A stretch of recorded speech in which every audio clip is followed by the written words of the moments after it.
True fans live for their team. For those true U of A fans, there is Hughes Federal Credit Union. Show your U of A spirit and put technology and convenience at your fingertips. Hughes Federal Credit Union.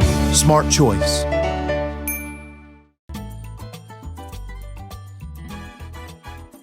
Welcome to Greg Hansen's Video Notebook, brought to you by Hughes Federal Credit Union. I'm Star Sports Editor Ryan Finley here with Greg Hansen. Greg, a week ago we sat at this desk right here and said, the time has come for Naya Buddy to be let go.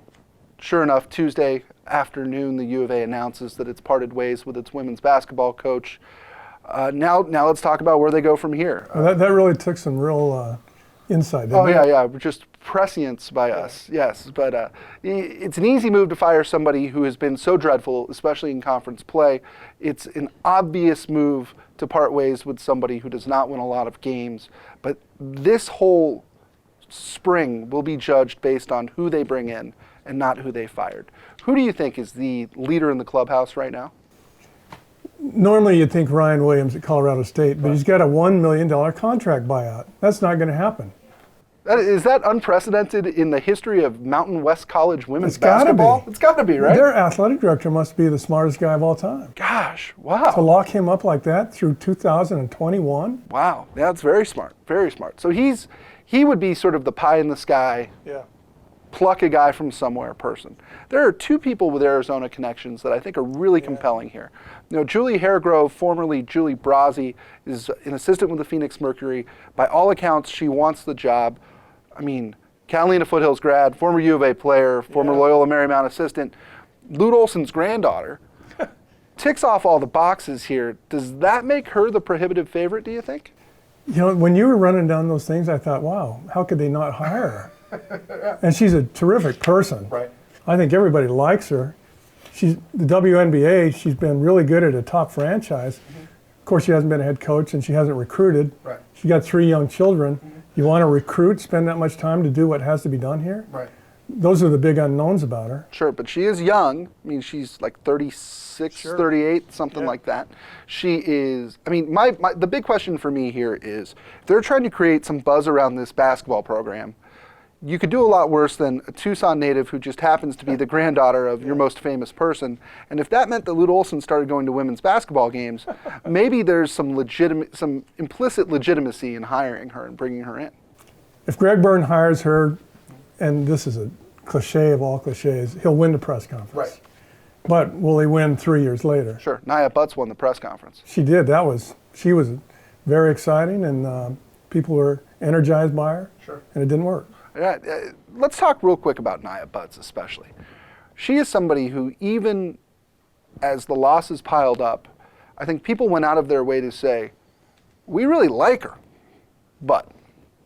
They like her so much that in the press release they didn't say she was fired. Right. They decided to part ways. And they didn't list her record. Right. I mean, is that just, how many more wins did she need to just stay here indefinitely?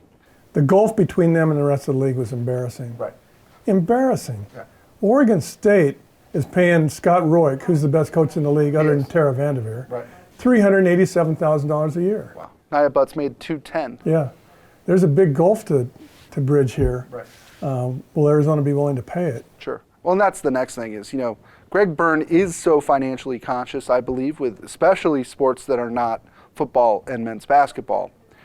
Is he willing to, say, pay double what Naya Buddy made to bring in a proven winner, or is he going to try to pay somebody something in the $200,000 range and try to get them to prove it? Is this more in line with, say, the men's basketball job, or is this more in line with, say, the women's soccer job? People do care. They do. You know, when they were really good under Joan Bomassini, I went to a game where they had 5,000 fans against Oregon. Sure. And many over 3,000. If they win, they'll have 3,000 or 4,000 back. That's, you know, Greg Byrne's going to have to figure this out. Right. Because there are so many good candidates out there. Right. I don't think he can fail to win the press conference. Right. They're just, in my research, I've come up with about 10 people I thought, oh yeah, hire that person. Right. Well, that'll do it for this episode of Greg Hansen's Video Notebook, brought to you by Hughes Federal Credit Union. For Greg Hansen, who are they going to hire? Bill Bolden of Ohio. What? That's what I'm saying. Bill Bolden of the Ohio Bobcats. Okay. Got 1 in 10 chance. Take Julie Haregrove, local person, win the press conference. I'm Ryan Finley. We'll see you next time. True fans live for their team. They buy the gear, they order the tickets, they pay for the seats and the experiences. For those true U of A fans, thankfully there is Hughes Federal Credit Union, offering the latest payment choices such as U of A debit cards, paying online, paying a friend with Pop Money, or using Apple Pay with your mobile phone. Show your U of A spirit and put technology and convenience at your fingertips. Hughes Federal Credit Union, smart choice.